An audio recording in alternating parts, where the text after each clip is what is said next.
में क्या होता है? कल हमने करी थी इंटेंसिव प्रॉपर्टी और एक्सटेंसिव। अच्छा बोलो एक्सटेंसिव प्रॉपर्टीज क्या होती हैं? जो कि पाथ को हाँ एक्सटेंसिव प्रॉपर्टीज क्या होती हैं निशिता? सर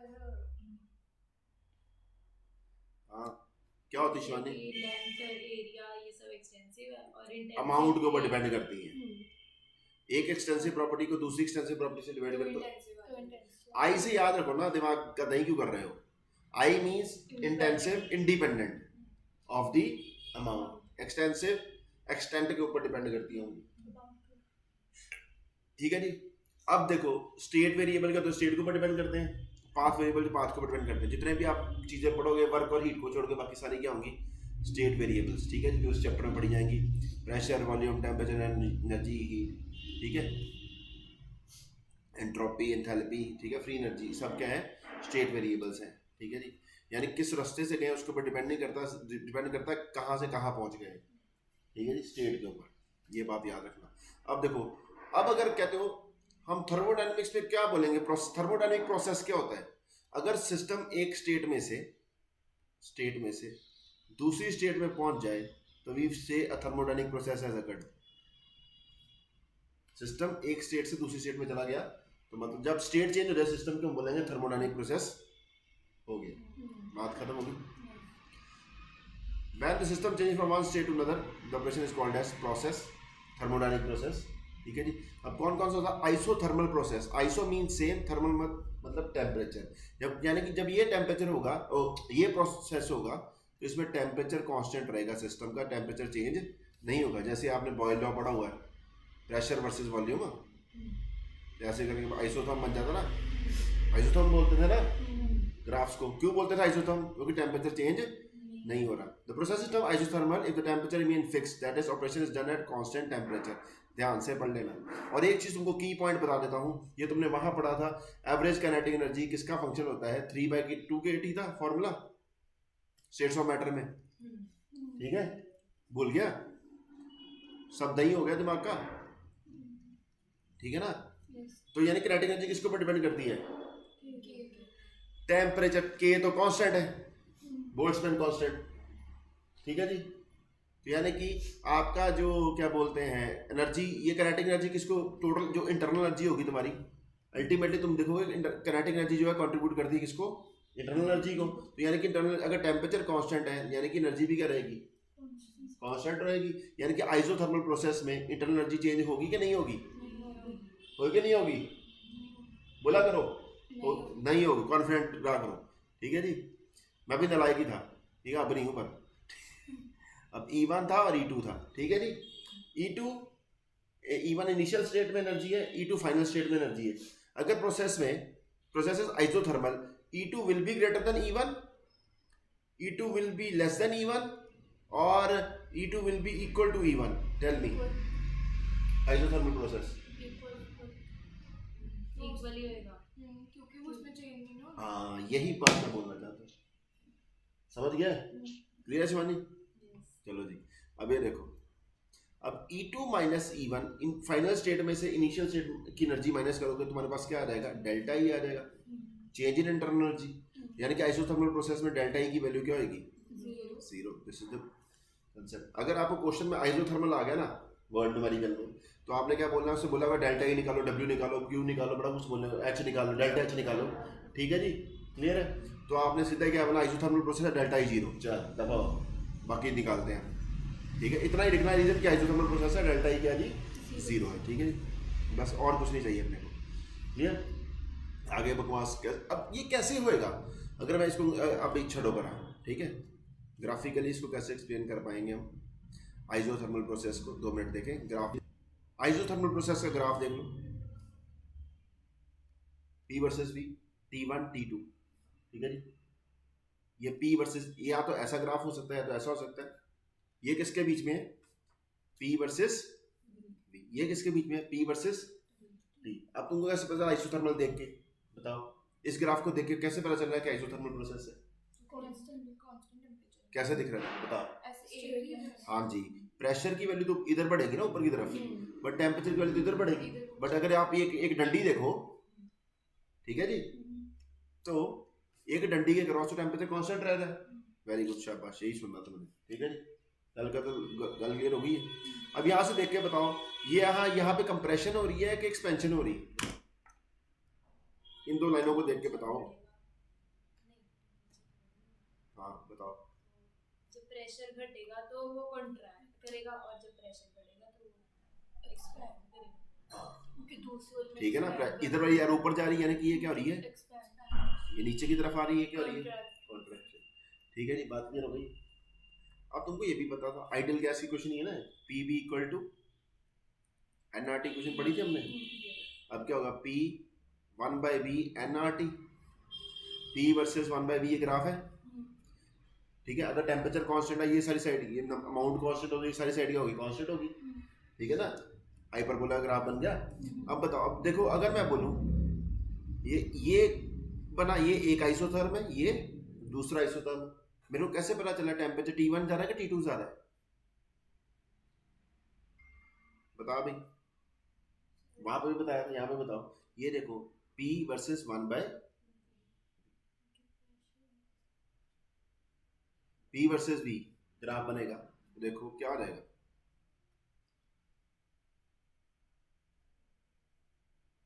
अब इसको ऐसे भी लिख सकता हूँ मैं, P is equal to V की पावर -1 nRT। तो ग्राफ तो ऐसे ही बनेगा ना कुछ।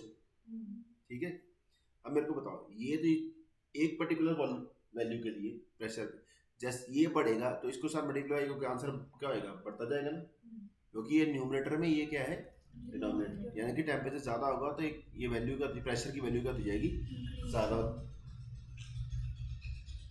ये रटा नहीं माना, ये देख, P is directly proportional to temperature. ये इस T1 पे प्रेशर कितना है, इतना, इसी जगह पे T2 पे प्रेशर कितना है, इतना, तो वो हायर टेम्परेचर है, ये लो टेम्परेचर। ठीक है जी, ये आगे भी बताया था, फिर से बताया। ठीक है, चलो, आइसोथर्मल प्रोसेस हो गया, ग्राफ ऐसा ही कुछ होएंगे, या तो ऐसा या तो ऐसा, P वर्सेस T ग्राफ होगा या P वर्सेस P ग्राफ, मुझे कुछ भी हो सकता है, वैसे एक दिखा दिए तुमको। ठीक है, आगे देखते हैं। सो वी सी कि कैसे काम होएगा। ठीक है, अब देखो, अगर आप देखोगे आगे, फर्स्ट लॉ ऑफ थर्मोडायनेमिक्स बोलेगा delta E is equal to Q plus W।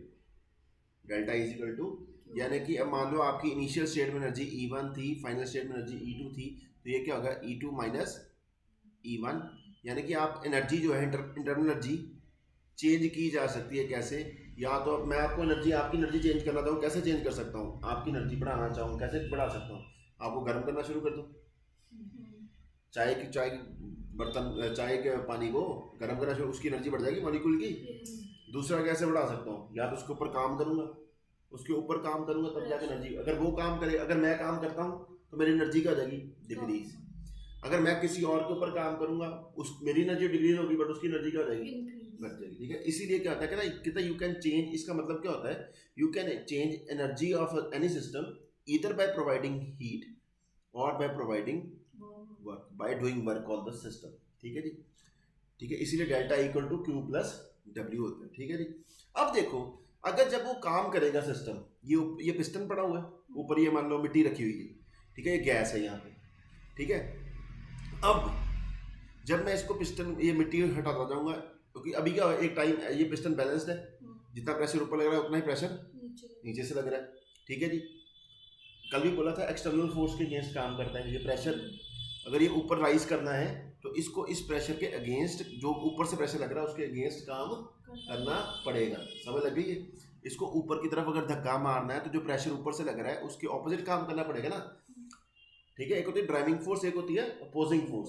Opposing force should be equal to, अगर इक्वल हो गया तो बैलेंस हो जाएगा, ग्रेटर होगा तब जाके काम होएगा। अब आपने ऊपर से एक, जब यहाँ से मिट्टी हटाऊंगा थोड़ी सी, तो क्या होगा, ऊपर वाला प्रेशर कम हो गया तो ये नीचे से मूव करेगा। जब ये नीचे से मूव करा तो अब क्या हो गया, इसने काम करा तो इसकी एनर्जी बढ़ेगी कम होगी, इसकी गैस की एनर्जी कम हो जाएगी, क्योंकि ये एक्सपैंड करा ना, ये पिस्टन ऊपर की तरफ मूव करा, गैस एक्सपैंड करी है, इसकी एनर्जी कम हो गई है। बट आप एनर्जी तो कम हो गई है, जब कम हो, इंटरनल एनर्जी कम हो जाएगी तो इंटरनल, यानी कि इसका टेम्परेचर भी कम हो जाएगा, क्योंकि एनर्जी चेंज हुई, क्योंकि टेम्परेचर चेंज हो गया ना। तो अब आप क्या चाहते हो कि भाई साहब टेम्परेचर सेम रहे तो आपको नीचे से क्या करना पड़ेगा, इसको उतनी हीट प्रोवाइड करनी पड़ेगी। ठीक है, नीचे क्या लिखा हुआ, रिजर्वायर लिखा हुआ ना, समझ लगी। This is how you maintain isothermal condition, जितना काम हो रहा है उसके बराबर की हीट बाहर से। आप खुद देख लो, delta is equal to Q plus W है। आइसोथर्मल प्रोसेस में डेल्टा की वैल्यू क्या हो जाएगी, 0। क्यू प्लस डब्ल्यू, जितना वो काम करेगा उसका नेगेटिव साइन जो भी होगा, अगर काम वो करेगा तो एक्सपेंशन होएगा। Work of expansion is given negative sign. जो सिस्टम काम करता है केमिस्ट्री में, उस वर्क को क्या साइन दिया जाता है, नेगेटिव। क्योंकि फिजिक्स में जो इक्वेशन पढ़ोगे वो क्या होगी, delta E minus W is equal to Q होएगी। समझ लग गई बात, क्लियर होगी। फिजिक्स में तुम ये पढ़ोगे delta E minus W is equal to Q, यही होगा ना, तो इसको इधर ले जाओ। अब केमिस्ट्री में delta E equal to Q plus W है। एनर्जी कब डिक्रीज चेंज होएगी, जब डब्ल्यू की वैल्यू क्या हो जाएगी, कम कब होएगी, जब डब्ल्यू का negative. Work of expansion is given in negative sign. Work of expansion मतलब सिस्टम ने वर्क करा, सिस्टम एक्सपैंड करेगा। वर्क ऑफ एक्सपेंशन सिस्टम ने काम करा किसके ऊपर, सराउंडिंग के ऊपर। अगर सराउंडिंग सिस्टम के ऊपर काम करेगी वो क्या हो जाएगी, कॉन्ट्रैक्ट हो जाएगी। तो work of compression is given positive sign in chemistry because it will ultimately lead to what, increase in internal energy. Add होएगा ना अंदर, समझ लग गई बात, क्लियर होगी। आइसोथर्मल प्रोसेस कैसे होगा, अंदर नीचे से आप हीट प्रोवाइड कर रहे हो। ठीक है जी, तो ये एक बात थी जो मैंने तुमको बतानी थी। कहाँ है यार, ये लो। अब अगला प्रोसेस कौन सा आ गया, एडियाबैटिक। आइसोबारिक पहले करते हैं। आइसोबारिक का मतलब क्या होगा, पहले एडियाबैटिक कर लो, ठीक है, लाइन बाय लाइन। एडियाबैटिक मतलब कि जैसे आपकी थर्मोस फ्लास्क होती है जिसमें से आपकी मतलब हीट कंडक्ट ना करती हो, बाहर हीट ना आ जाए। थर्मोस फ्लास्क में यही होता है ना, हीट नहीं एक्सचेंज होती। ठीक है जी, तो ऐसी जहाँ वहाँ पे क्या, क्यू की डी क्यू की वैल्यू क्या होगी, 0। Q is equal to Q, D Q नहीं, क्यू लिखा जाता है, क्यू इज इक्वल टू 0। क्योंकि आपने हीट दी सिस्टम को, सिस्टम के अंदर हीट चले गई, वो क्यू ही बोलता है कितनी हीट ऐड करती है। हम ये थोड़ा बोलते हैं डी क्यू ऐड कर दी, हम क्या बोलते हैं, क्यू हीट ऐड कर दी। डी क्यू और क्यू एक ही बात, ठीक है जी। Q is equal to 0 for adiabatic process. अब ये देखो, delta is equal to Q plus W होता है, ये थर्मोडायनामिक्स का फर्स्ट लॉ है। ठीक है जी, तो डेल्टा ई क्या हो गया, delta is equal to W for adiabatic process. Is it okay? अब अगर वो काम करेगा, एडियाबैटिक प्रोसेस में काम करेगा तो क्या होगा, एनर्जी तो अंदर से बाहर, हीट तो अंदर ना अंदर आ रही है ना बाहर जा रही है, तो हीट तो नहीं आ रही। अब अगर वो वर्क करेगा, सिस्टम वर्क करेगा, उसका टेम्परेचर इंक्रीज करेगा डिक्रीज करेगा। ये मत सोचना कि हीट अंदर अंदर बाहर नहीं आ रही तो वो कैसे नहीं होगा, ठीक है ना। अब टेम्परेचर चेंज करेगा कि नहीं करेगा। अगर तुम, मैंने क्या बोला, टेम्परेचर कैसे राइज कर सकते हैं, या तो तुमको मैं गर्म कर दूं या तुम्हारे ऊपर काम कर दूं, प्रेशर लगा दूं, कंप्रेस कर दूं, तुम्हारे मॉलिक्यूल जल्दी जल्दी कोलाइड करेंगे जाके गैस के, तो तभी तो टेम्परेचर राइज करेगा। कोलिजन से भी तो टेम्परेचर राइज करता है कि नहीं करता है, सिर्फ हीट से टेम्परेचर थोड़ा राइज करता है। अब क्यों नहीं आ रहा, ना आए देना। अब अगर सिस्टम काम करेगा तो इससे क्या होगा, टेम्परेचर क्या उसका राइज करेगा डिक्रीज करेगा। तुम्हारे में एनर्जी है, एनर्जेटिक हो, तुम्हारा टेम्परेचर हाई है, तुमने काम कर दिया, तुम्हारा टेम्परेचर क्या हो जाएगा, डिक्रीज, यानी कि टेम्परेचर चेंज होगा ना। यहाँ पे T 0 नहीं होता, delta T is not 0। Adiabatic process में टेम्परेचर चेंज होता है, क्योंकि अभी तक हम क्या सोचते हैं, we can change only temperature by applying heat, क्योंकि हम सोच के ही चल रहे हैं, हमने जिंदगी में ही देखा है। ठीक है जी, प्रेशर चेंज करने से भी टेम्परेचर चेंज होते हैं, बॉइलिंग पॉइंट नहीं चेंज हो जाता। अगर आप सोचो, आपने पढ़ा ही है, मैंने आपको बॉइलिंग पॉइंट की डेफिनेशन क्या कराई है, it is temperature at which vapour pressure of liquid becomes equal to atmospheric pressure. अगर आप एटमॉस्फेरिक प्रेशर ही चेंज कर देते हो तो बॉइलिंग पॉइंट भी क्या हो जाता है, चेंज हो जाता है। समझ लग गई ना सर, ठीक है जी। तो in adiabatic process Q is 0 but delta T is not, temperature change होता है। अगर सिस्टम काम करेगा तो उसका टेम्परेचर क्या हो जाएगा, डिक्रीज हो जाएगा, क्योंकि उसकी एनर्जी कम हो जाएगी, डिक्रीज हो गया temperature. T2 will be lower than T1, temperature can not B negative. ठीक है, और बहुत ज़्यादा काम करने वाला कंप्रेसिंग आपने देख लिया वो फ्रीज ही कर दिया है, तो फिर तो नेगेटिव में जा सकता है, ठीक है ना, डिक्रीज हो जाएगा। T2 will be less then T1, sorry. तो अगर आपने क्या बोला है, तो अगर सिस्टम ने काम करा है, work is done on the system, work of compression, जब कंप्रेस करेंगे गैस को तो उसका टेम्परेचर क्या हो जाएगा, राइज कर जाएगा। क्यों? क्योंकि उतने ही जगह में अब गैस के मॉलिक्यूल्स कम जगह में पैक्ड है, तो जल्दी जल्दी टकराएंगे, जितनी ज़्यादा कोलिजन करेंगे उतनी ज़्यादा हीट, मतलब वो टेम्परेचर राइज कराएंगे, ठीक है जी। तो ये फार्मूला हो गया, यानी कि इसमें टेम्परेचर चेंज होता है एडियाबैटिक प्रोसेस में। टेम्परेचर राइज करेगा कि डिक्रीज करेगा, आप कैसे देख सकते हो कि T2 विल बी, अगर T2 ग्रेटर देन T1 हुआ बाद में वर्क करने के बाद, T2 ग्रेटर यानी कि वर्क ऑफ क्या था, कंप्रेशन था, कि वर्क सिस्टम के ऊपर हुआ था, ठीक है जी। अगर T2 इज क्या बोलते हैं लेस देन T1, यानी कि it is work of expansion, ठीक है जी। अब देखते हैं जरा, ये बहुत इंपॉर्टेंट चीज़ है जो मैं तुमको बता रहा हूँ, टर्मिनोलॉजी इसमें बहुत इंपॉर्टेंट है और कुछ नहीं है, ठीक है। कहाँ गया वो ग्राफ रूप बने होते हैं, एडियाबैटिक प्रोसेस आइसोथर्म के जैसे ग्राफ होता है, बस और थोड़ा सा डीप होता है। ये लो, ये ऐसा है, ये इसके नीचे, ठीक है जी। नो हीट विल एंटर, ये नीचे वाला कर्व जो है किसके लिए, एडियाबैटिक के लिए। ज़्यादा स्टीपर होता है किसका, एडियाबैटिक का। अभी बताऊंगा इसका रीज़न क्या है, ये ज़्यादा स्टीप क्यों होता है, ये लेस स्टीप क्यों होता है, ठीक है जी, एडियाबैटिक के अंदर, ठीक है जी, क्लियर है। अब देखो आगे देखते हैं, अगला कौन सा प्रोसेस था अपने पास। द नेक्स्ट प्रोसेस वाज, ये खुद से नोट्स बना लेना, ठीक है, जैसे जैसे बोल रहा हूँ, क्योंकि ये किसी भी एक बुक में अच्छी तरह से नहीं दिया हुआ, इसलिए मैं कंबाइन करके जितना भी हो सके करता हूँ, ठीक है। अब आइसोबारिक प्रोसेस क्या है, आइसो मीन सेम, बार मतलब किसका यूनिट है, प्रेशर का, प्रेशर सेम होगा। डीपी इसमें क्या होगा, zero, change in pressure is zero. Isochoric क्या होगा, वॉल्यूम जीरो, वॉल्यूम में zero, delta we zero, volume constant होएगा। समझ लग गई है, तो प्रोसेस लग गए समझ। साइक्लिक प्रोसेस क्या है, जहां से शुरू करा वहां पे ही, तो वहां पे डेल्टा ए की वैल्यू क्या आएगी, साइक्लिक प्रोसेस में डेल्टा ए की वैल्यू क्या आएगी, जीरो। डेल्टा एच की वैल्यू क्या आएगी, जीरो। डेल्टा जी की वैल्यू क्या आएगी, जीरो।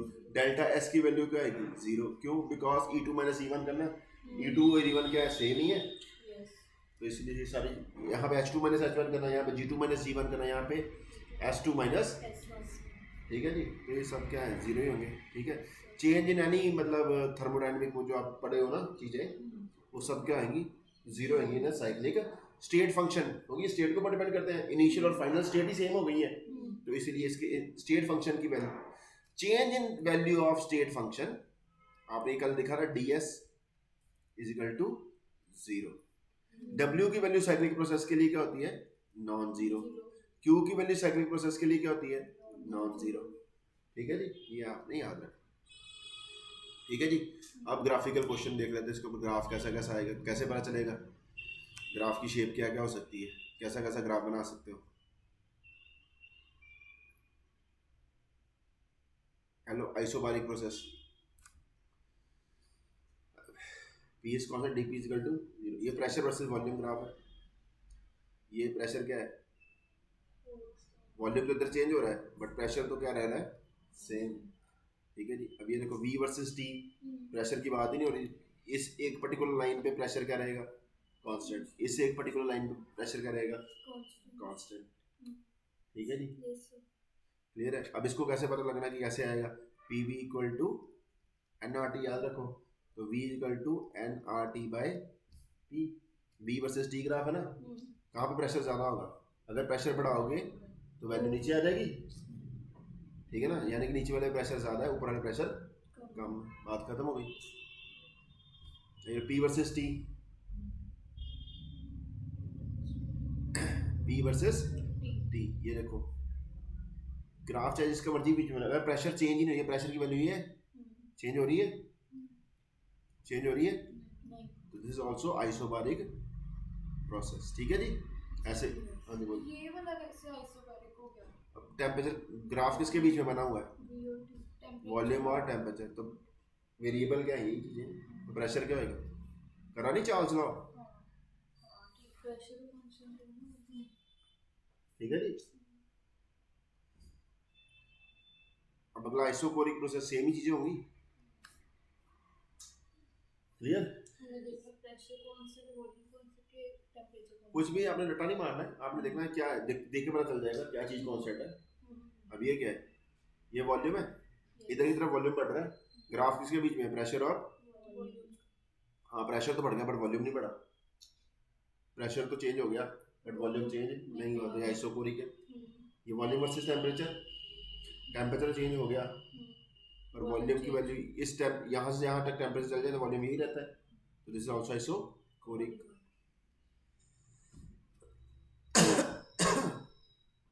ये लो P वर्सेस T, यही था ना हैमिल्टन लॉ, गियर लॉ, है ना, कुछ भी कम हो सकती है, ठीक है जी। तो ओके, तो साइक्लिक प्रोसेस क्या होता है, जहाँ शुरू हुए वहीं पे, तो अब ये देख लो साइक्लिक प्रोसेस के लिए ये मोटी मोटी बात ये रख लो, delta V delta V delta T delta E delta X delta S, state function की value delta, change in value of state function is zero, but W ये बार बार इसलिए बोल रहा हूँ तुमको याद है, चाहे जिस मर्जी तरीके से प्रोसेसर हो, चाहे आइसोथर्मल रिवर्सिबल हो, ठीक है, कोई बोले कि प्रोसेस हो रहा है A से B हुआ, ऐसे साइकिल बनाओ, तो बोले कि हाँ भाई बताओ इनके लिए वैल्यू निकाल दो, डेल्टा E की डेल्टा, पूरे साइकिल के लिए बोला हो, ये नहीं कि इस जगह पे बोला हो E की वैल्यू निकालो, यहाँ पे तो कुछ वैल्यू होगी ना, बट डेल्टा अगर बोले पूरे प्रोसेस के लिए निकालो तो उसके लिए क्या आएगी, जीरो होगी। बात क्लियर होगी, रटा तो नहीं बज रहा दिमाग में, ओके जी, चलो आगे चलते हैं। तो ये बात हो गई, ये नोट कर लेना आप, ठीक है। तो आगे रिवर्सिबल प्रोसेस, अब प्रोसेस विच अकर्स, मतलब अब क्या है, देखो अगर आप प्रेशर वर्सेस वॉल्यूम ग्राफ बनाने की कोशिश करोगे ना एक स्टेट से दूसरी स्टेट में, तो आपको अगर क्या बोलते हैं, इन लाइन को आप ज्वाइन नहीं कर पाओगे, ठीक है। तो रिवर्सिबल प्रोसेस क्या होता है, ऐसा प्रोसेस जो आप छोटे छोटे स्टेप्स में कर रहे हो, ये पूरा प्रोसेस आपने ए से बी में जाना है बट छोटे छोटे स्टेप्स में जाना है, ठीक है जी, ठीक है। अब ताकि क्या है, जो चेंज आप आगे के लिए लेके जाओ, अगर वो आप उसको थोड़ा सा भी रिवर्स कर दो तो आप एग्जैक्टली वहां पे स्टार्टिंग वाली स्टेज पे पहुंच जाओ, ठीक है जी।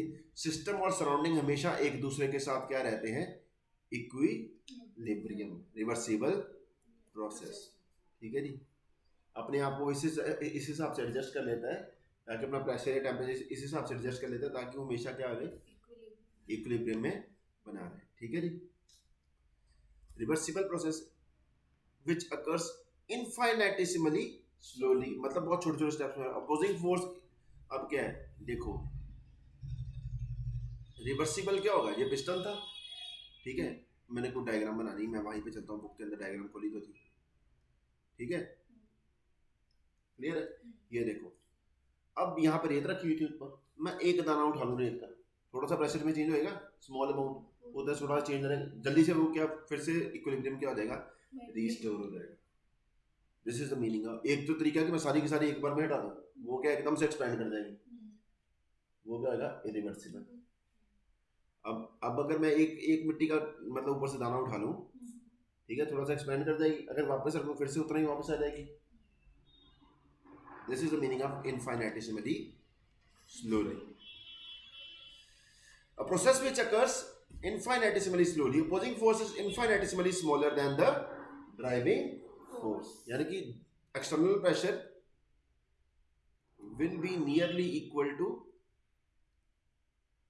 internal pressure, बहुत कम ही चेंज होगा तभी एक्सपेंड करेगी ना, एंड एक्सटर्नल प्रेशर, अगर एक्सपेंशन करनी है external pressure should be less then internal pressure, or by a small amount, P external minus dP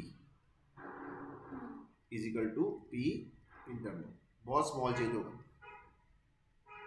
अगर एक्सपेंशन करनी है तो बाहर वाला प्रेशर इंटरनल प्रेशर से क्या होना चाहिए, कम होना चाहिए बाय स्मॉल फैक्टर, अगर कंप्रेशन करनी है तो इतने फैक्टर से वो क्या होना चाहिए, ज़्यादा होना चाहिए।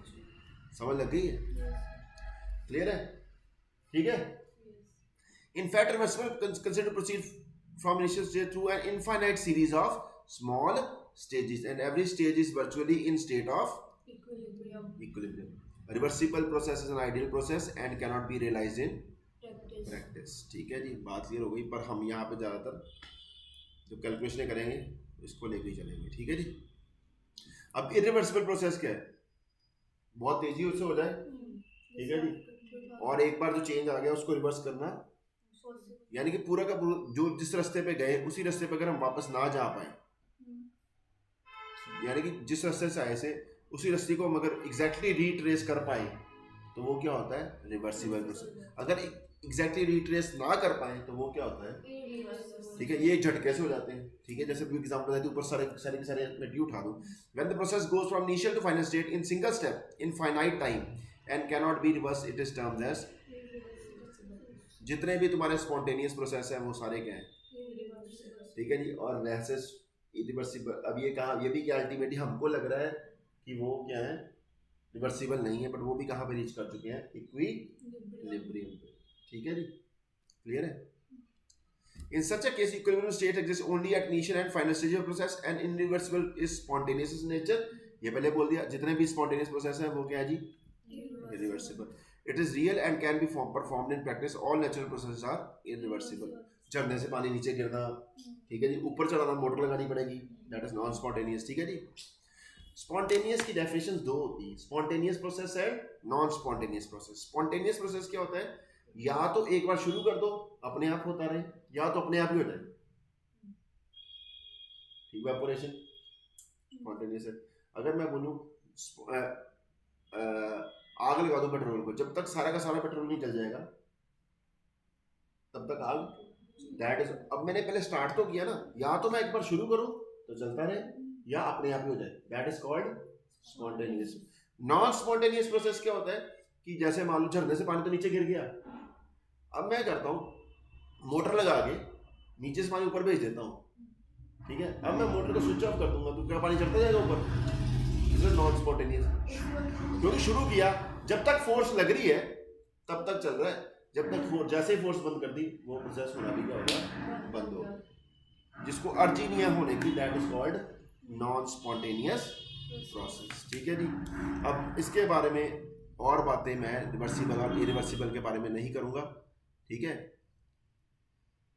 मेरे हिसाब से आपको ये बात पता लगी होगी अभी तक, ठीक है जी। ये उसके डिफरेंस है। अब देखो एक की पॉइंट क्या है, work obtained is maximum in reversible process, और ये इसके मुकाबले क्या है? कम होता है, इज नॉट मैक्सिमम। कहता है जी रिवर्सिबल प्रोसेस क्या है के दौरान जो वर्क आप करोगे दैट विल बी मैक्सिमम, और इरिवर्सिबल प्रोसेस के दौरान जो वर्क होता है वो कम आता है उस रिवर्सिबल प्रोसेस के मुकाबले। समझ लगी कि नहीं लगी? लगी कि नहीं लगी? चलो देखते हैं कैसे बात करते हैं हम। इसका मतलब क्या था, देखो सी, अब आपका जो वर्क ऑफ एक्सपेंशन है उसका फॉर्मूला होता है P इंटू डी। ये P एक्सटर्नल प्रेशर की वैल्यू होती है, इसको ऐसे रखा जाता है, ठीक है। ये स्मॉल अमाउंट ऑफ वर्क था, जो स्मॉल टोटल वर्क कितना, ये DW हो गया, और टोटल वर्क निकालना हो DW, इसको इंटीग्रेट करोगे PdV, ठीक है। प्रेशर भी चेंज हो सकता है और वॉल्यूम भी चेंज हो सकता है, ठीक है जी, डिपेंड करता है, ठीक है। अगर प्रेशर कांस्टेंट तो वो भी बाहर आ जाएगा, ठीक है जी। और यहाँ पे क्या आ जाएगा? V1 टू V2, इंटीग्रेशन कितना वॉल्यूम, इनिशियल स्टेट में कितना वॉल्यूम था, फाइनल स्टेट में कितना volume. Work of expansion is given by this formula. अब इसकी डेरिवेशन कराता हूँ तुम्हें, ठीक है जी, क्लियर? ये देखो लिखा हुआ है PD, ठीक है, DW, क्लियर है। अब देखो कहता है मैक्सिमम वैल्यू, ये P यहाँ पे क्या है? एक्सटर्नल प्रेशर, इंटरनल प्रेशर नहीं, क्योंकि गैस जब एक्सपेंड करेगी वो कितनी फोर्स लगाएगी? जितनी फोर्स ये ऊपर से बाहर से लग रही होगी नहीं, अगर तो बराबर होगी तो एक्सपैंड नहीं करेगी, ठीक है जी। अगर थोड़ी सी ज़्यादा होगी तभी एक्सपैंड करेगी ना, यानी कि internal pressure should be greater then, ठीक है जी। और किसके अगेंस्ट काम कर रही है? फोर्स किस, कौन सी फोर्स के अगेंस्ट काम कर रही है? जो बाहर से प्रेशर लग रहा है उतना ही लगाएगी ना प्रेशर। अगर उससे उससे कम लगाएगी तो होगा नहीं, ठीक है जी। तो अगर बोलो, अगर इन दोनों इंटरनल प्रेशर और एक्सटर्नल प्रेशर के बीच में बहुत ज़्यादा डिफरेंस हो तो एकदम से क्या हो जाएगा? एकदम से एक्सपेंशन हो जाएगी, ठीक है। तो वो इरिवर्सिबल प्रोसेस हो जाएगा, ठीक है ना। यानी कि पी एक्सटर्नल, और अगर P external very very less than P internal तो एकदम से क्या हो जाएगी? एक्सपेंशन हो जाएगी, ठीक है जी। समझ आएगी कि नहीं? समझ पा रहे हो कि नहीं पा रहे हो? यानी कि इस फॉर्मूले में अगर मैं पी की वैल्यू करूँ, अगर वो इंटरनल प्रेशर से बहुत कम होए, P external is very small, कभी एकदम से एक्सपैंड करेगा ना, तो मैक्सिमम वैल्यू क्या रख सकता हूँ कि P should be slightly less than the internal. तो ये मैक्सिमम वैल्यू हो सकती है जहां पे एक्सपेंशन हो सकती है। ये बात समझ लगी कि नहीं लगी? This is the key point. क्या बोल रहा हूँ? आप चाहते हो, अब क्या होगा? आप चाहते हो एक्सपेंशन होए तो आप आपके फॉर्मूले पीडी भी करना है आपने। इसकी क्या मैक्सिमम वैल्यू हो सकती है? कितनी मैक्सिमम वैल्यू पर दो कि एक्सपेंशन हो जाए? ये पी क्या है? पी वॉल्यूम चेंज जो मर्जी होए। पी एक्सटर्नल की अगर मैक्सिमम वैल्यू कब बढ़ सकता हूं? जब वो स्लाइटली एक्सपैंड करे, ठीक है। ठीक है, निश्चित समझ लगी। पी एक्सटर्नल की मैक्सिमम वैल्यू क्या हो सकती है? जब वो कब रिवर्सिबली एक्सपैंड करे, क्योंकि उससे एक्सपैंड करे। अगर उससे ज्यादा प्रेशर लगाऊंगा तो वो क्या जाएगा? कंप्रेस हो जाएगा। उससे कम लगाऊंगा तो मेरे पास ये वैल्यू मैक्सिमम, इन दोनों का प्रोडक्ट मैक्सिमम वैल्यू नहीं आएगा। एक पर्टिकुलर वैल्यू होगी जहां पे पी एक्सटर्नल, जहां पे मेरे पास क्या आता है, इन दोनों का प्रोडक्ट क्या आएगा? मैक्सिमम। डी भी तो फिक्स चीज है, ठीक है, जितना भी चेंज हो गया। इसको मैं चेंज करूं, अगर ये बहुत कम है इंटरनल से तो एकदम से एक्सपेंशन हो जाएगी।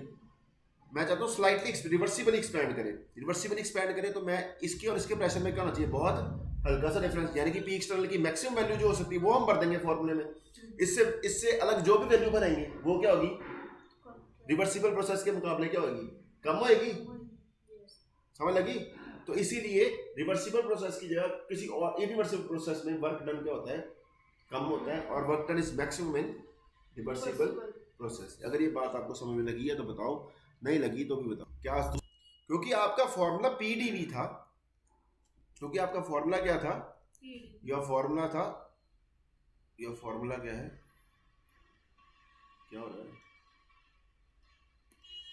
क्या हो रहा है? इसको खराब हो गया पेन?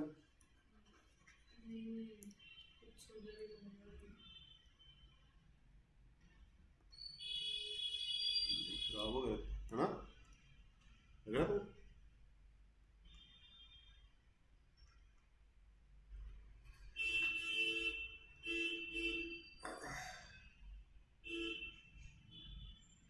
ओके, पेन यही था ना? ये इधर चल ही नहीं रहा, हाँ? It is working over here only. इसको क्या हो गया? ओके ओके, कुछ लगा तो देखो।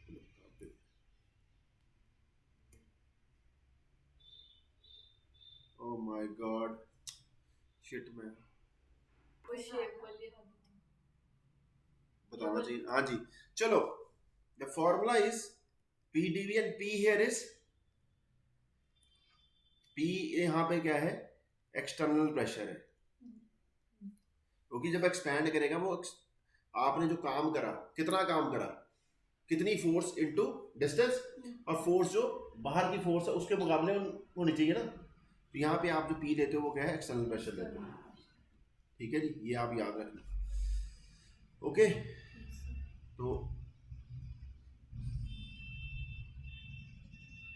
तो आगे क्या है? आगे हमको इसको ज़्यादा डिटेल में जाने की जरूरत नहीं है। वर्क कोई भी हो, वर्क कितनी भी तरह का हो सकता है। कल भी बताया था, work is F into D X, ठीक है जी। Intensity factor into capacity factor, ठीक है। जैसे M G H, M G क्या होगा तुम्हारा? इंटेंसिटी, और एच क्या हो गया? M G is your force, weight, ठीक है। ग्रेविटेशनल वर्क की बात हो जाए तो इलेक्ट्रिक वर्क की बात देखो क्या हो जाएगा, कितना चार्ज फ्लो कर रहा है, कितना फ्लो कर रहा है, कितना पोटेंशियल अप्लाई करिए, ये आपकी फोर्स हो गई, ये आपकी क्या हो गया, ठीक है जी, कितना चार्ज फ्लो करा। अब मैकेनिकल वर्क क्या होता है, पी एक्सटर्नल डीवी, ये ठीक है जी। ये जब वो एक्सपेंशन वाला वर्क ऑफ एक्सपेंशन का फॉर्मूला ये होता है, यह चाहे एक्सपेंशन हो चाहे कॉन्ट्रैक्शन हो। एक्सपेंशन हो जिसका क्या कौन सा साइन आ जाएगा, नेगेटिव, क्योंकि सिस्टम ने काम करा होगा, ठीक है जी। अगर पॉजिटिव है तो सिस्टम के ऊपर काम, फॉर्मूला दोनों का क्या है जी, सेम, बस साइन क्या है, उल्टा, ठीक है जी। ये बात समझ में आ गई नहीं आ गई, देखो work done on the system positive, work done by the system negative, क्योंकि हमारा जो थर्मोडायनेमिक्स का फर्स्ट लॉ है यहाँ पे delta equal to Q plus W है। अब हीट क्या होती है, हीट मैंने कल भी बोला, heat is mode of energy, mode of transfer of energy, clear है। तो बस वही है, क्यू अगर सिस्टम के अंदर हीट जा रही है तो उसको क्या देंगे, पॉजिटिव। पॉजिटिव चीज है जब है जब आपने सिस्टम के अंदर हीट डाली है, डेल्टा क्यू कुछ नहीं होता, क्यू ही होता है, ठीक है जी। और अगर बाहर जा रही है तो नेगेटिव, डेल्टा एच होता है, डेल्टा क्यू नहीं होता, डेल्टा क्यू की जगह क्या लिख देते हैं हम, क्यू ही लिख देते हैं, क्यू और डेल्टा क्यू। अब मैंने तुमको हीट दी, उसकी कोई वैल्यू है ना, इतनी हीट दे तुम्हारे अंदर, इतनी हीट चलेगी, बस बात खत्म। डेल्टा क्यू क्या हुआ, ठीक है जी। एक इंपॉर्टेंट बात आपको और बतानी थी, वही है, अगर सिस्टम के अंदर चीज जा रही है तो ऐड होनी है, अगर चीज सिस्टम के बाहर आ रही है तो सब्ट्रैक्ट होनी, इसलिए नेगेटिव साइन और पॉजिटिव साइन, ठीक है जी। और ये आपको पता ही है कि हीट और वर्क के यूनिट क्या होते हैं, कैलोरी या जाउल, वही होते हैं, ठीक है जी। और 1 कैलोरी इक्वल टू 4.184 जाउल, ये समझाने की जरूरत नहीं है, तो बच्चों वाला वही है कि 1 कैलोरी अगर कोई सिस्टम, अगर किसी चीज़ के ऊपर 4.184 जाउल काम होए तो उससे कितनी हीट प्रोड्यूस हो सकती है, ये यही होता है ना joule mechanical equivalence, heat equivalence जिसको बोलते हैं, ठीक है, क्लियर है। तो अब देखो आगे चलते हैं, नेक्स्ट पॉइंट, चलो। A gas expands by 0.5 litre against a constant pressure of 1 atmosphere. Gas कितने से एक्सपेंड करी है, कैलकुलेट। अब डीबी की वैल्यू क्या है, 0.5, बाहर वाला प्रेशर कितना है, 1 atmosphere, against a constant external pressure, calculate work done in joule and calorie. Expand करा तो साइन क्या हो जाएगा, नेगेटिव, ठीक है ना। समझ लगी कि नहीं निशिता जी, तो गैस क्या कर रही है, एक्सपैंड। वर्क ऑफ एक्सपेंशन का formula P d V, expansion के लिए नेगेटिव साइन, डीवी की वैल्यू क्या दी है, 0.5 लीटर्स, और external against a constant pressure, बाहर वाला प्रेशर कितना है, 1 एटमॉस्फेयर, ठीक है जी, क्लियर। अब आगे अपने को जाउल में निकालना जो भी है, ठीक है जी। क्वेश्चन करने हैं इसमें, 1 mole of ideal gas is put through a series of change as shown in graph at each state variable, calculate the pressure at 3 stages of the system. Question दिया होगा, नीचे ग्राफिकल क्वेश्चन आ गया, ये बनाओ, volume versus temperature, क्या बोला था, क्या निकालना है अपने को, प्रेशर निकालना है, pressure at 3 stages of the system. हाँ जी, अब ये देखो, ये क्या है, ये वॉल्यूम है वर्सेस टेम्परेचर ग्राफ है, इधर से इधर के टेम्परेचर तो चेंज हो गया बट वॉल्यूम का रहा कांस्टेंट। तो ये कौन सा, आइसो कोरिक प्रोसेस, ठीक है जी, क्लियर है। अब यहाँ पे वॉल्यूम कितना था, 24 लीटर, यहाँ पे वॉल्यूम कितना था, 24 लीटर, ठीक है जी। अब टेम्परेचर तुमको यहाँ पता है इतना, यहाँ पे पता है इतना, तो निकालना क्या था, प्रेशर, ठीक है जी। पहले एक जगह पे लगाओ, ये P V equal to N R T, इस स्टेज पे लगा दो, फिर बी स्टेज पे लगा दो, यहाँ पे प्रेशर P1 होगा, यहाँ पे प्रेशर क्या होगा, निकाल लोगे। टेम्परेचर पता है, T2 पता है, V2 भी पता है, T2 भी पता है, V1 भी पता है, T1 भी पता है, निकल आएगा कि नहीं निकल आएगा, pressure at A and B, clear है। अब प्रेशर कहाँ पे निकालना है तुमको, BC पे। अब BC पे क्या हो रहा है, वॉल्यूम चेंज हो रहा है और तुम्हारा क्या चेंज हो रहा है भाई साहब, टेम्परेचर भी चेंज हो रहा है, ठीक है जी। अब निकल आएगा यहाँ प्रेशर का पता लग गया, यहाँ प्रेशर पता रहा, ठीक है जी। P V equal to N R T लगा के कर लो, ये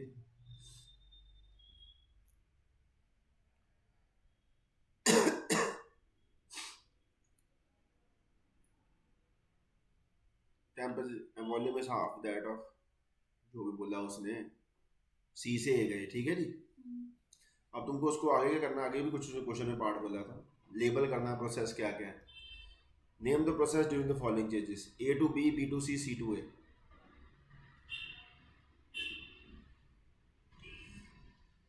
ए टू बी क्या है, आइसोकोरिक। बी टू सी क्या है, आइसो, क्या बोल रहे हैं, वॉल्यूम भी चेंज हो रहा है, टेम्परेचर भी चेंज हो रहा है, क्या बच गया, प्रेशर ही बच गया, तो आइसोबारिक हो गया। और ये वाला क्या है जी, आइसोथर्मल, टेम्परेचर कांस्टेंट। फिर हमें बीसी का तो प्रेशर फाइंड करने की जरूरत नहीं है। हाँ सुन तो लो, ये आइसोथर्मल हो गया, और आइसोबारिक भी हुआ कि नहीं हुआ, क्योंकि वॉल्यूम वर्सेस टेम्परेचर ग्राफ में प्रेशर इसमें दिया नहीं हुआ। हाँ, तो pressure constant isobaric and iso, ये प्रोसेस में ये इसमें टेम्परेचर चेंज हो रहा है नहीं, ठीक है जी। तो ये दिस इज आइसोथर्मल, ये आइसोबारिक है कि नहीं है, वॉल्यूम तो चेंज हो रहा है, प्रेशर तो दिया नहीं, और प्रेशर कांस्टेंट ही होगा, यानी कि दिस इज आल्सो, देखे सही क्या क्या नीचे दिया हुआ है।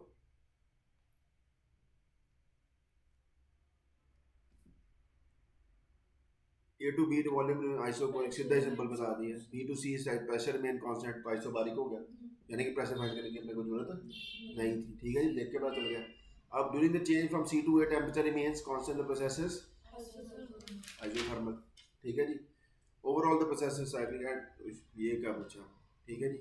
अब ये कुछ नहीं है, ऐसे हो सकता है कि एक जगह पे टेम्परेचर भी मतलब कांस्टेंट हो और फिर प्रेशर भी कांस्टेंट, हाँ ऐसे हो सकता है जैसे ए टू सी में कि प्रेशर भी चलो आगे चले फिर। अब क्या बोल रहा है, कहता है वर्क इज डन। अब ये देखो, द डायग्राम शो भी find out from this graph work done process A B B C D and work done complete cycle A B C D, ठीक है जी। ए से बी गए, ये प्रेशर है इधर, प्रेशर वर्सेस वॉल्यूम, ये आइसोबारिक हो गया, ठीक है जी। अब ये वॉल्यूम चेंज हो गया, तो पी डेल्टा वी फॉर्मूला लग जाएगा, ठीक है। यहाँ से प्रेशर की वैल्यू नोट कर लो, ये तुम्हारा इनिशियल प्रेशर यहाँ पे, ये यहाँ पे ये तुम्हारा इनिशियल वॉल्यूम, ये तुम्हारा फाइनल वॉल्यूम, डेल्टा वी निकलेगा, पी डेल्टा वी निकलेगा, क्लियर है। अब बी टू सी क्या है जी, आइसोकोरिक, आइसोकोरिक में पी डेल्टा वी जीरो हो गया, तो वर्क डन क्या हो जाएगा, बी टू सी में क्या हो जाएगा, zero. P d V formula लगाना ना, वॉल्यूम में जीरो, चेंज इन वॉल्यूम में जीरो, तो पी डी वी क्या हो जाएगा, जीरो। अब सी से डी उल्टा हो गया, ठीक है, स्क्वायर है ना, तो एग्जैक्टली सेम ही हो जाएगा। अब यहाँ पे भी क्या हो जाएगा, जीरो, क्योंकि आइसोकोरिक है, क्योंकि area under P delta V, P d V क्या होता है, अगर आप पी वर्सेस बी के ग्राफ के अंदर जो एरिया अंडर द कर्व होता है ना, वही पी डी वी के बराबर होता है। इसके नीचे एरिया, यही बोला ना बी वन बी टू, इसके नीचे का एरिया देख रहे हैं ना सारा, इसके नीचे एरिया कितना आ रहा है वही देखा हमने। पीडीबी का मतलब क्या था, एरिया क्या हो जाएगा, ये इंटू ये लेंथ इंटू ब्रेथ, एरिया आ गया, क्लियर है। देखो एडी में भी क्या होना चाहिए, जीरो होना चाहिए कि नहीं होना चाहिए, क्योंकि प्रोसेस क्या है, आइसोकोरिक है। यही चीजें समझनी है हल्की हल्की सी, देख लो।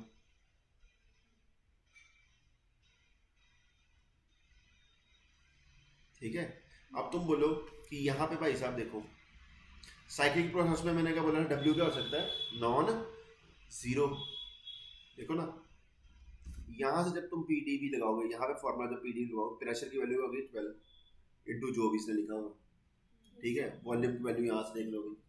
अब यहाँ पे देखो, यहाँ पे देखोगे, यहाँ पे प्रेशर की वैल्यू क्या होगी, 2। ये वर्क और ये वर्क सेम नहीं, ठीक है ना, d no dot change in volume is same, but pressure की वैल्यू क्या होगी, चेंज होगी एक्सटर्नल प्रेशर की, इसलिए पीडीवी की वैल्यू चेंज हो जाएगी। ये वर्क और ये वर्क बराबर, ये तो चलो जीरो है, ये बराबर ये बराबर, यानी कि कुछ ना कुछ तो वर्क हुआ है ना, तो W in cyclic process is non zero, है ना। इस पर्टिकुलर केस में अगर स्टार्टिंग वाला प्रेशर और पीछे वाला प्रेशर क्या होता, सेम हो जाता, फिर ओवरऑल वर्क देखते काट पीट के बचता है, सेम बचता है कि जीरो बचता है कि, जब सी से डी के कंप्रेस कर रहे थे हम, तो वो वर्क क्या आया, पॉजिटिव आया। यस जब ए से बी गए थे तब हम एक्सपैंड कर रहे थे, तो वो वर्क क्या आया था, वो वर्क क्या आया था, नेगेटिव। ये दो दो वर्क क्या आए थे अपने पास, जीरो आए थे। दो वर्क क्या आए हैं, बी से सी जाने में जीरो और डी से ए जाने में भी जीरो। ठीक है जी। आप ग्राफ को देख के बताओ मुझे इसमें वर्क कितना हुआ। आपको देखो आइसोकोरिक प्रोसेस है, वर्क क्या है, जीरो। ठीक है जी। तो नेट वर्क डन क्या हो जाएगा, इन दोनों को ऐड करना पड़ेगा, इसको और इसको, पूरे साइक्लिक प्रोसेस में कितना काम है, तो यही हुआ। यानी कि ओवरऑल क्या हो रहा है, माइनस साइन आया वर्क का, तो गैस एक्सपैंड हुई है, कॉन्ट्रैक्ट हुई है, एक्सपैंड। शाबाश, ये बड़ी चीज इंपॉर्टेंट है, जाग रही है तू। ठीक है जी।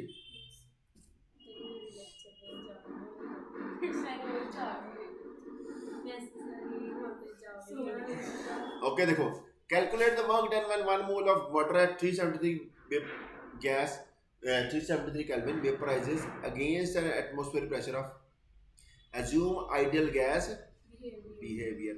ठीक है जी। अब देखो, आपको पता है आपने क्या निकालना है, वर्क डन निकालना है, वी नीड पीडीवी, और इसके लिए एक्सटर्नल प्रेशर तो अपने को चलो पता लग गया 1 एटमॉस्फेयर। ठीक है, इसकी वैल्यू तो अपने को लगी। अब डीवी कैसे निकालें, DV is V2 minus V1 delta V। अब 1 mole of water vaporises into steam, यही बनेगा। अब एक मोल वाटर हो और 1 मोल स्टीम हो, किसका वॉल्यूम ज्यादा होगा, स्टीम का। गैस है, पूरे कमरे में फैल जाएगी। तो ठीक है जी, यानी कि आप V1 को निगलेक्ट कर सकते हो, क्यों, क्योंकि V2 की वैल्यू बहुत ज्यादा आएगी। अब PV को 290 लगा सकते हो कि इतने मोल ऑफ स्टीम की, बोला assuming ideal gas behaviour, PV को निकालना हो, ये N है, R है, T पता है अपने को 373, प्रेशर पता है 1, यहाँ से वॉल्यूम, ये V2 की वैल्यू है, ये V2 minus V1 करोगे, V तो आंसर है यहाँ पे आपका 31 ही बनना था आपने, क्यों, क्योंकि V1 is very very small, इसीलिए सीधा। अब क्योंकि अब वो क्या, जब वो क्या करेगी, स्टीम में जाएगी, एक्सपैंड करेगी, कॉन्ट्रैक्ट करेगी, वेपराइज करेगा वाटर, एक्सपैंड करा कि कॉन्ट्रैक्ट करा, हाँ कैसे, कैसे क्या बढ़ जाएगा। ठीक है जी, समझ लग गई है। ओए बस करो, ये माइनस साइन क्यों आया पता लग गया, ये माइनस साइन कहाँ से आया था, फॉर्मूले से। ठीक है जी। ओ मेरे यार बाकी है वैसे। ठीक है, अब देख P versus graph, temperature at A, B and F, A, B and F, T1, T1, T1, C, D and E, T2, T2, T2। ठीक है जी, बात क्लियर हो गई। अब कहता है जी identify different steps in the following cyclic process. यहाँ से यहाँ A से B क्या है, तो प्रेशर भी सेम नहीं है, आ गया तेरा जवाब, हाँ। ये क्या है, P से C,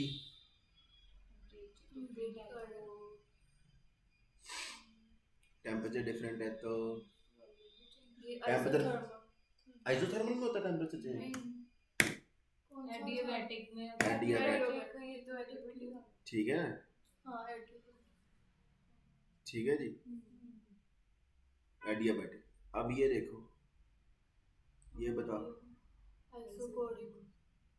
आइसोकोरिक और साथ में टेम्परेचर भी क्या रह रहा है, आइसोकोरिक एंड आइसोथर्मल, ये से ही आओ, आइसोथर्मल एंड आइसोबारिक। अब ये टेम्परेचर क्या कर गया, चेंज कर गया, T2 से एडियाबैटिक। ठीक है जी, और ये क्या है जी, आइसोथर्मल एंड आइसोकोरिक। ठीक है जी, ठीक है जी।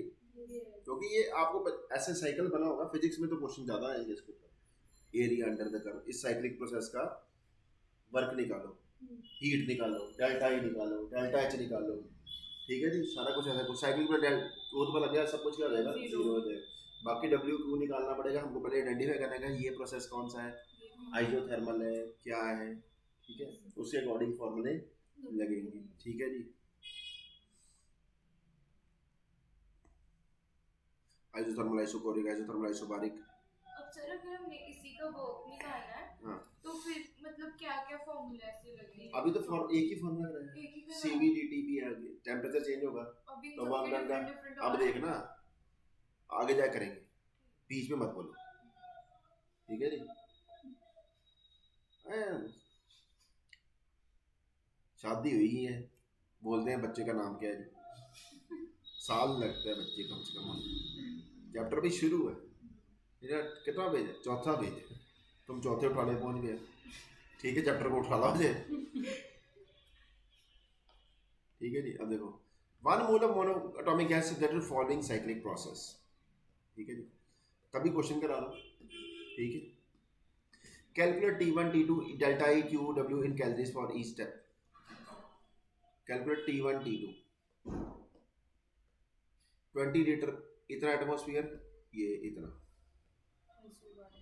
आइसोबारिक है, तो इक्वेशन क्या लग जाएगी, P1 P1 T1, सॉरी रुक जाओ, आइसोबारिक है ना, तो V1 upon T1 is equal to V2 upon T2, यही होता था,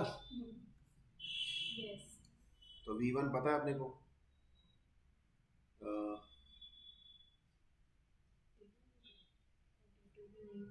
क्या लगा रहा हूँ मैं, और यहाँ पे सीधे लगाओ PV इक्वल टू NRT, यहाँ पे लगाओ PV इक्वल टू NRT अलग से, वॉल्यूम पता है, प्रेशर पता है, टेम्परेचर निकल आएगा, वॉल्यूम पता है, प्रेशर पता है, टेम्परेचर निकल आएगा, ठीक है जी। मैंने जल्दी जल्दी में कुछ ज़्यादा ही जल्दी बचा दी, ठीक है जी। आगे T1 T2 निकला है, calculate delta E, delta E क्या हो जाएगा सारे प्रोसेस के लिए, जीरो, पहले देखें डेल्टा ई जीरो है कि नहीं है, सबसे पहले तो ये क्या लिखा हुआ है, ठीक है जी।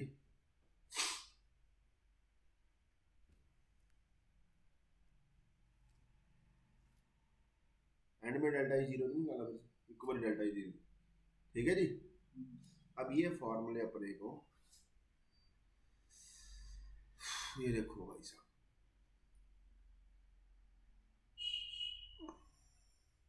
ओके, अब ये अभी फॉर्मूला हमने करे नहीं है, इसलिए अभी हम इस क्वेश्चन को करेंगे, स्किप करेंगे, ठीक है जी, क्लियर है, क्योंकि NCV डेल्टा टी, क्योंकि यहाँ पे देखो, इस यहाँ से यहाँ आने पे तुम्हारा क्या हो जाएगा, टेम्परेचर देख लेंगे को चेंज हो रहा है कि नहीं हो रहा, उसके अकॉर्डिंग वर्क करेंगे, क्या फॉर्मूला लगाना है, ठीक है जी, क्लियर है। वॉल्यूम तो यहाँ से यहाँ पे आने पे चेंज हो ही रहा है, PdV भी लग सकता था, ठीक है जी, क्लियर है।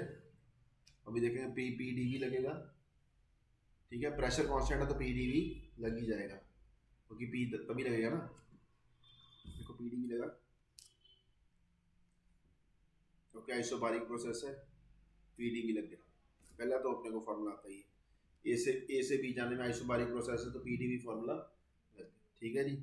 अब BC के लिए वर्क निकालना है, BC के लिए वर्क निकालना है, तो अब ये क्या है, आइसोकोरिक, आइसोकोरिक में वर्क क्या होता है, जीरो, डेल्टा ई भी जीरो है,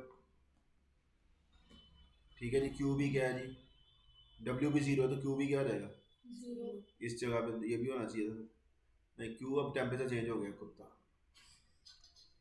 या हाँ ये टी, ठीक है, T2 से T1, अब ये एक्चुअली क्या हो जाएगा, देखो ये नहीं करा हमने फॉर्मूला, NCV डेल्टा T, ये लगता है एडियाबैटिक प्रोसेस के लिए,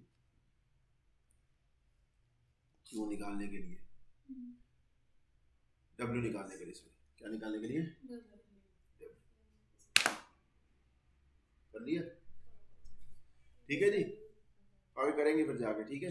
अब next we will do in next lecture, ठीक है, कितनी बातें पता चल गई, आइसोबारिक, आइसोथर्मल क्या क्या प्रोसेस है, तो अगले लेक्चर में चलेंगे।